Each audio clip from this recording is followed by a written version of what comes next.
میرے دیور کا انتقال ہو گیا اور میری دیورانی کو غشی کے دورے پڑ رہے تھے۔ وہ امید سے بھی تھی، اسی لیے سب اس کے لیے پریشان ہو رہے تھے۔ میری شادی کو 8 سال ہو گئے مگر اولاد نہیں ہوئی۔ ہر ڈاکٹر سے علاج کروا دیا مگر کوئی فائدہ نہیں ہوا۔ ڈاکٹر کے مطابق کوئی بھی کمی نہیں تھی مجھ میں، یہ بس اللہ کی طرف سے تھا۔ ہم دونوں کی محبت کی شادی تھی۔ محسن میرے ماموں کا بیٹا تھا۔ محسن سے چھوٹا فراز تھا جس کا آج انتقال ہو گیا۔ ان کی ایک بہن تھی جس کا نام نورین تھا۔ نورین آپا سب سے بڑی تھیں۔ ان سے چھوٹا محسن اور سب سے چھوٹا فراز۔ میرا شوہر مجھ سے بہت پیار کرتا تھا، اس وجہ سے اس نے مجھے کبھی بھی بے اولاد ہونے کا طعنہ نہیں دیا۔ مگر دیور کی وفات کے 1 مہینے بعد ہی ایک بہت بڑا طوفان آ گیا۔ میری ساس اور میری نند کہنے لگیں کہ میری دیورانی کا نکاح محسن سے کر دیا جائے، کیونکہ وہ امید سے ہے تو ہم اسے گھر سے نہیں نکال سکتے۔ اس کے پاس ہمارے فراز کی نشانی ہے۔ یہ بات سن کر میرے پیروں تلے سے زمین نکل گئی۔ میں غصے سے بولی، میں ایسا نہیں ہونے دوں گی۔ میری ساس نے غصے سے میری طرف دیکھا اور کہنے لگیں کہ خاموش ہو کر بیٹھ جاؤ، ہماری شرافت کا ناجائز فائدہ مت اٹھاؤ۔ کتنے سال ہو گئے تمہاری شادی کو، ہم نے تمہیں کبھی یہ نہیں کہا کہ تمہاری اولاد کیوں نہیں۔ اس کے پاس ہمارے بیٹے کی نشانی ہے، ہم اسے کیسے جانے دے سکتے ہیں۔ میں اپنی ساس کے سامنے کھڑی ہو گئی اور میں نے کہا، میں اپنی جان دے دوں گی اگر آپ نے ایسا کچھ کیا تو۔ مجھے یہ بھی امید تھی کہ اس بات پر میرا شوہر کبھی نہیں مانے گا اور وہ انکار کر دے گا، مگر تو مجھے یہ دیکھ کر حیرت ہوئی کہ جب میرے شوہر نے یہ بات سنی تو اس نے خاموشی سے سر جھکا لیا۔ میرا نام دعا ہے اور میں اور محسن دونوں ہم عمر ہیں۔ میں محسن کی پھپھو کی بیٹی اور وہ میرے ماموں کا بیٹا تھا۔ وہ ہمیشہ پڑھائی میں اول آتا اور دکھنے میں بھی بہت خوبصورت تھا۔ میرے ماموں مجھ سے بہت پیار کرتے اور جب بھی ہمارے گھر آتے تو میرے سر پر ہاتھ رکھتے اور کہتے، یہ تو میری بیٹی ہے۔ مگر مامی خاموش رہتی اور کہتی کہ جب بچے بڑے ہو جائیں گے تو دیکھا جائے گا، فی الحال ایسی بات مت کیا کریں۔ میری ماں کو تو اپنا بھتیجا بہت پسند تھا۔ جیسے جیسے ہم لوگ بڑے ہوئے، سب کے کہنے سے آخر کار یہ بات فائنل ہو گئی اور ہمارا نکاح ہو گیا۔ میں رخصت ہو کر ماموں کے گھر آ گئی۔ محسن میرا بہت خیال رکھتا اور میری ہر چھوٹی بڑی بات کی بہت فکر رہتی۔ اس گھر میں سب لوگ مامی جان سے ڈرتے تھے۔ ماموں جان کا اتنا روب نہیں تھا، وہ بہت اچھی طبیعت کے مالک تھے۔ کبھی کسی بات پر اگر مامی جان ڈانٹ دیتی تو ماموں فوراً سے آگے آ جاتے اور مجھے ڈانٹنے نہیں دیتے۔ پھر ایک دن ایسا ہوا کہ ماموں سوئے تو دوبارہ اٹھے ہی نہیں، انہیں ہارٹ اٹیک آ گیا تھا۔ اس کے بعد مامی جان نے گھر سنبھال لیا اور وہ گھر کا مرد بن گئیں۔ ان کے کہنے کے مطابق ہر نظام چلتا۔ میری شادی کے ساتھ ہی میری نند کی شادی ہوئی جسے اللہ نے اولاد سے نواز دیا۔ شادی کے پہلے سال ہی ایک بیٹا ہوا اور 3 سال کے بعد بیٹی ہو گئی۔ مجھے اپنے اندر ایک کمی لگنے لگی۔ ہم ڈاکٹر کے پاس جاتے مگر ڈاکٹر کہتی کہ اللہ کی طرف سے دیر ہے۔ ان دنوں چھوٹے دیور فراز نے ایک لڑکی پسند کر لی اور اس کی شادی ہو گئی۔ اسے آئے ابھی 2 مہینے ہوئے تھے کہ اس کو بھی اللہ نے خوشخبری دے دی۔ مجھے ایسا لگتا تھا جیسے میں اس گھر میں سب سے فالتو چیز ہوں۔ میری ساس اس کا خیال رکھنے لگیں اور گھر کی ساری ذمہ داری مجھ پر ڈال دی گئی۔ سب کو لگتا تھا کہ میں فارغ ہوں، مجھ پر کون سی کوئی کام کی ذمہ داری ہے، کام تو بچوں سے ہوتے ہیں۔ پر میرا کون سا بچہ تھا؟ میری ساس مجھے کہتی کہ چھوٹی دیورانی کا خیال رکھا کرو، اسے ٹائم پر کھانا پینا دیا کرو اور وہ کچن میں زیادہ دیر کھڑی نہ ہو۔ یہ باتیں سن کر اکثر میرا دل دکھتا تھا کہ اللہ میری کیوں نہیں سنتا۔ میں اکثر جائے نماز پر بیٹھ جاتی اور رو رو کر اللہ سے دعا مانگتی تھی۔ اچانک ایک دن روڈ ایکسیڈنٹ میں میرے دیور کا انتقال ہو گیا۔ کچھ دن تو میری دیورانی بہت دکھ میں رہی، مگر جیسے ہی اس کی عدت گزری، میری ساس نے نیا حکم جاری کر دیا کہ دیورانی کا نکاح میرے شوہر سے کر دیا جائے گا۔ میری دیورانی کا نام فریحہ ہے، وہ کافی خوبصورت تھی۔ پہلے تو میں نے غصہ کیا، احتجاج کیا، لیکن مجھے لگا کہ میرا شوہر انکار کر دے گا، وہ کبھی بھی شادی کے لیے نہیں مانے گا۔ مجھے اس پر اعتبار اتنا تھا کیونکہ وہ مجھ سے بہت پیار کرتا تھا۔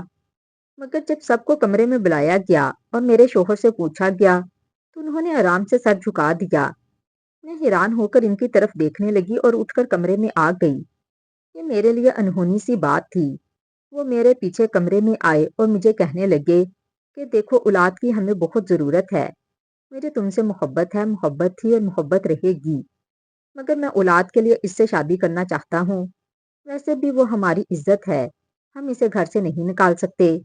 اس کے پاس میرے بھائی کی نشانی ہے۔ میں حیران ہو کر اپنے شوہر کی طرف دیکھ رہی تھی۔ یہ وہی شخص تھا جو مجھ سے اتنے بڑے بڑے دعوے کرتا تھا۔ میں نے اس سے کہا کہ خدا نہ خواستہ ڈاکٹر نے یہ تو نہیں کہا کہ آپ کی اولاد ہو ہی نہیں سکتی۔ اس نے یہی کہا ہے نا کہ اللہ کی طرف سے دیر ہے، پھر ہمیں انتظار کرنا چاہیے۔ تو وہ کہنے لگا، پھر کتنا انتظار؟ میں نے تم سے کبھی نہیں کہا کہ تمہیں محسوس نہ ہو، تمہارا دل نہ دکھے۔ اب تو میرے آفس میں بھی لوگ مجھے مذاق کرتے ہیں، اکثر دوست کہتے ہیں کہ تمہیں دوسری شادی کر لینی چاہیے۔ اس کی بات سن کر میرا دل دکھ سے بھر گیا اور میں نے اس کے قریب جا کر اس کی آنکھوں میں آنکھیں ڈال کر دیکھ کر کہا کہ اگر دوسری شادی کے بعد بھی اللہ نے تمہیں اولاد نہ دی تو کیا کرو گے؟ وہ تو تمہارے بھائی کا بچہ ہے۔ میری اس بات پر وہ نظر پھیر گیا۔ میں نے اس کا چہرہ اپنی طرف کیا اور بھرائی ہوئی آواز میں کہا، اگر تم نے دوسری شادی کی تو میں یہ گھر چھوڑ کر چلی جاؤں گی۔ مجھے پورا یقین تھا کہ وہ تڑپ اٹھے گا اور کہے گا، میں تمہیں کبھی نہیں جانے دوں گا، یہ تمہارے بغیر میری زندگی ادھوری ہے۔ مگر وہ نہایت شفاقی سے کہنے لگا کہ چھوڑ کے کہاں جاؤ گی؟ میکے میں تمہاری بھابھی تمہیں کبھی بھی نہیں رکھے گی، ساری زندگی لوگوں کے تانے سنو گی، اس سے بہتر ہے اپنے گھر میں سکون سے رہو۔ یہ کہہ کر وہ کمرے سے چلا گیا اور اس کی یہ بات میرے سر پر آسمان گرانے کے لیے کافی تھی، کیونکہ سچ کہتے ہیں کہ مرد بدل جاتے ہیں اور انہیں بدلتے ہوئے ایک منٹ بھی نہیں لگتا۔ میں نے ہر قسم کا احتجاج کر کے دیکھ لیا، روئی پیٹی اور واسطے دیے، مگر کوئی فائدہ نہیں ہوا۔ آج رات 10 بجے میرے شوہر کا فریحہ کے ساتھ نکاح تھا اور گزرتا ہوا ایک ایک منٹ مجھے یوں لگ رہا تھا جیسے میرے دل پر بوجھ کو بڑھا رہا ہے۔ اس لمحے تو مجھے لگ رہا تھا کہ میں مر ہی جاؤں گی، مگر ہوتا وہی ہے جو اللہ کو منظور ہوتا ہے۔ فریحہ کے ساتھ محسن کا نکاح ہو گیا اور آج میں اپنے کمرے میں بالکل اکیلی تھی۔ ساری رات آنکھوں سے آنسو بہتے رہے اور نیند میری آنکھوں سے کوسوں دور تھی۔ بس پھر اسی رات میرا رشتوں پر سے اعتبار اٹھ گیا۔ مجھے لگتا تھا کہ دنیا میں سوائے اپنی ماں کے کوئی آپ سے سچی محبت نہیں کر سکتا، اور ہر انسان کی محبت میں کوئی نہ کوئی غرض چھپی ہوتی ہے۔ اگلی صبح جب میں اپنا بیگ پیک کر رہی تھی تو میری ساس میرے کمرے میں آئیں اور کہنے لگیں کہ دیکھو لڑکی، تمہاری اہمیت میں کبھی کمی نہیں آئے گی اور جو مقام تمہارا پہلے تھا وہی رہے گا۔ اس گھر کو چھوڑ کر جانے کا غلط فیصلہ مت کرو، اللہ بہتر کرے گا۔ میں نے اپنی سوجی ہوئی آنکھوں سے ان کی طرف دیکھا تو ایک لمحے کے لیے ان کے چہرے پر پشیمانی نظر آئی، مگر میں نے ان سے صاف کہہ دیا تھا کہ اب میں یہاں نہیں رہ سکتی، یہاں رہی تو کچھ ہی دنوں میں گھٹ گھٹ کر مر جاؤں گی، مجھے جانے دیں، اور اگر زندگی میں کبھی مجھے لگا کہ مجھے واپس آنا چاہیے تو میں لوٹ آؤں گی، خدارا مجھے فی الحال مت روکیے گا۔ یہ کہتے ہوئے میں نے اپنا بیگ بیڈ سے اتارا اور اپنی ضروری ہر چیز اور تمام اہم ڈاکومنٹس اس میں رکھ لیے۔ فریحہ کے کمرے کے آگے سے گزرتے ہوئے جب میں نے اپنے شوہر کی چپل وہاں پڑی ہوئی دیکھی تو میرا دل ٹوٹ کر رہ گیا۔ میں اپنے میکے نہیں گئی، بلکہ گھر سے نکل کر میں نے اپنی بہترین دوست سارا کو کال کی، جو میرے دکھ سکھ کی ساتھی تھی۔ اس کا ایک بیٹا تھا اور اس کے شوہر کی وفات ہو چکی تھی۔ وہ ایک سرکاری ٹیچر تھی اور اکیلی ہی رہتی تھی۔ جب اس نے مجھے بیگ کے ساتھ اپنے گھر آتے دیکھا تو ایک لمحے کے لیے پریشان ہو گئی اور میری حالت دیکھ کر اس کی فکر مزید بڑھ گئی۔ میں نے اسے روتے ہوئے ساری داستان سنائی تو وہ مجھے خاموشی سے سنتی رہی اور پھر کہنے لگی کہ شوہر سے بڑا کوئی سائبان نہیں ہوتا، اکیلی عورت کسی کھلی کتاب کی طرح ہوتی ہے جس پر نظر رکھنا ہر کوئی اپنا حق سمجھتا ہے۔ میری مانو تو واپس لوٹ جاؤ، کیونکہ اللہ نے تم پر ایک امتحان ڈال دیا ہے اور وہی تمہیں اس میں کامیاب بھی کرے گا۔ میں زاروں قطار رونے لگی اور اسے بتایا کہ مجھے تھوڑا وقت چاہیے، کیونکہ وہاں رہی تو میرا دم نکل جائے گا۔ پھر اس نے مجھے دلاسا دیا اور ایک کمرے میں لے گئی۔ رات کو ہم آپس میں باتیں کرنے لگے تو میں نے اس سے کہا کہ مجھے کہیں جاب دلا دو اور اپنے گھر کا اوپر والا حصہ مجھے کرائے پر دے دو، میں اس کا رینٹ دوں گی۔ میری بات سن کر وہ مسکرا کر کہنے لگی کہ پاگل، میں تمہیں رینٹ پر کیوں دوں گی؟ یہ تمہارا اپنا ہی گھر ہے، میں بھی اپنے بیٹے کے ساتھ اکیلی ہی ہوتی ہوں۔ اگلے دن وہ بیٹے کے ساتھ اسکول چلی گئی اور میں گھر پر اکیلی سوچوں میں گم تھی۔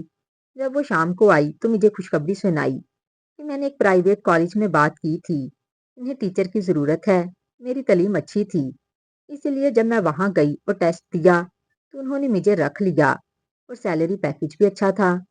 میں نے جاب شروع کر دی۔ سارا بار بار مجھے سمجھاتی کہ اپنے شوہر سے رابطہ کرو، مگر میں نے وہ سم نکال کر رکھ دی تھی کیونکہ میں ان لوگوں کو خبر نہیں ہونے دینا چاہتی تھی کہ میں کہاں ہوں۔ ابھی ایک ہفتہ ہی گزرا تھا کہ کالج سے واپسی پر میری طبیعت اچانک بگڑ گئی۔ سارا مجھے ہاسپٹل لے گئی اور مجھے اس وقت ڈاکٹر کی بات پر یقین نہیں آ رہا تھا جب اس نے کہا کہ مبارک ہو، آپ ماں بننے والی ہیں۔ میں دیر تک اپنے اللہ کی اس کرم نوازی پر شکر ادا کرتی رہی اور گھر آ کر سجدے میں گر گئی۔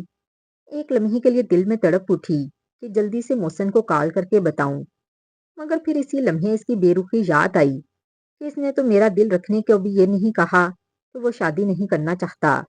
کاش وہ میرا دل ہی رکھ لیتا۔ اسی سوچ کے ساتھ میں نے کال نہیں کی اور اسی طرح وقت گزرتا گیا۔ سارا نے میری بہت مدد کی اور ہر دکھ سکھ میں میرے ساتھ کھڑی رہی۔ جب ڈیلیوری کا دن آیا تو میں نے ایک بہت خوبصورت بیٹے کو جنم دیا۔ جب وہ میری جھولی میں آیا تو میری آنکھوں سے خوشی کے آنسو نہیں رک رہے تھے۔ سارا کہنے لگی، اب اس کے باپ کو فون کرو، کل کو وہ یہ نہ کہے کہ یہ اولاد میری نہیں اور تمہارے کردار پر کوئی الزام نہ آئے۔ میں منع کرتی رہی مگر وہ بار بار سمجھاتی رہی۔ میرا آپریشن ہوا تھا اور آج دوسرا دن تھا۔ ہم ہاسپٹل میں ہی تھے کہ سارا نے مجھے بنا بتائے محسن کو کال کر دی، کیونکہ جب میری آنکھ کھلی تو وہ ہم میں سے کچھ دور بیٹھا تھا۔ مجھے ہوش میں دیکھ کر وہ فوراً میرے پاس آیا اور اس کے چہرے سے خوشی اور شرمندگی صاف چھلک رہی تھی۔ اتنی دیر میں ایک نرس آئی اور کہنے لگی، کیا آپ نے اپنے ڈیوز کلیئر کر لیے ہیں؟ محسن جیسے ہی آگے بڑھا تو میں نے سختی سے کہا کہ سسٹر، یہ مہمان ہیں، ابھی میری سسٹر آتی ہیں تو وہ سب کلیئر کر دیں گی۔ میری بات سن کر وہ میرا چہرہ تکنے لگا۔ جب نرس چلی گئی تو وہ کہنے لگا کہ مجھے معاف کر دو، اماں کا حکم تھا، میں ٹال نہیں سکتا تھا۔ میں نے تمہیں بہت ڈھونڈا، اماں بھی تمہیں بہت یاد کرتی ہیں۔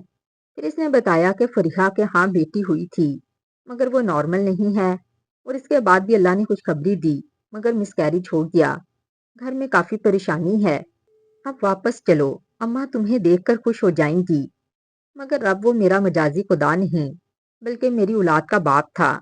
میں نے اسے دو ٹوک کہہ دیا کہ میں تمہارے ساتھ نہیں جانا چاہتی، یہ تمہارا بیٹا ہے اور تمہارا ہی رہے گا، تم جب چاہو اس سے مل سکتے ہو، مگر میں اسے خود پالوں گی، کیونکہ جو انسان مشکل اور تکلیف میں آپ کو ایک بار اکیلا چھوڑ دے اس پر دوبارہ بھروسہ نہیں کرنا چاہیے۔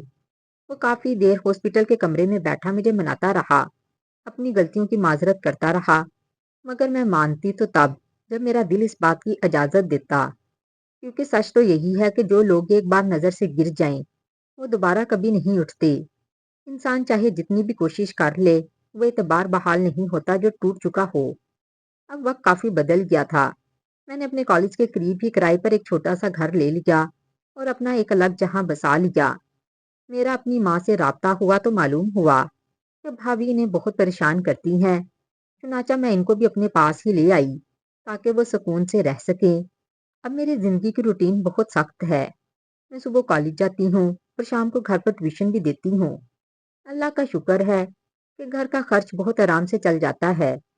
محسن اکثر میرے گھر آتا ہے، وہ بیٹے کے اخراجات بھی اٹھاتا ہے اور مجھ سے بار بار التجا کرتا ہے کہ میں اس کے ساتھ واپس چلوں، مگر میرا دل جیسے پتھر کا ہو گیا۔ اب میں اس کی کسی بات پر اعتبار نہیں کر سکتی۔ میں تکلیف میں بیتی ہوئی وہ رات کبھی نہیں بھول سکتی جو میں نے اکیلے گزاری تھی، جب میں ٹوٹ کر بکھر رہی تھی اور کسی نے آ کر میرے سر پر ہاتھ نہیں رکھا۔ یہ تو دکھی ہے تو اسے دلاسا ہی دے دیں۔ میری ماں بھی اب اکثر مجھے سمجھاتی ہیں کہ بیٹا واپس اپنے شوہر کے پاس چلی جاؤ۔ وہ بتاتی ہیں کہ فریحہ کے مزید 3 بار مس کیریج ہوئے اور اس کی گود اب تک کھری نہیں ہو سکی۔ محسن تو آج بھی یہی کہتا ہے کہ شاید اسے میری بددعا لگ گئی، مگر حقیقت تو یہ ہے کہ میں نے اسے کبھی بددعا نہیں دی۔ یہ تو بس قدرت کا انصاف ہے، کیونکہ میرا درد اور میری تکلیف صرف وہی عورت جان سکتی ہے جو اس کرب سے گزری ہو۔ اب میں 5 وقت نماز پڑھتی ہوں، اپنے اللہ کو یاد کرتی ہوں اور اپنی زندگی کو بہتر بنانے کے لیے جی توڑ محنت کرتی ہوں، کیونکہ میں نے اب انسانوں پر امید رکھنا اور ان کے لیے سہارے ڈھونڈنا چھوڑ دیے ہیں۔ تو ناظرین، کیسی لگی آج کی کہانی؟ کہانی پسند آئی ہو تو ویڈیو کو لائک اور چینل کو سبسکرائب کر دیں۔ ملتی ہوں کسی اور اچھی کہانی کے ساتھ۔ اللہ حافظ۔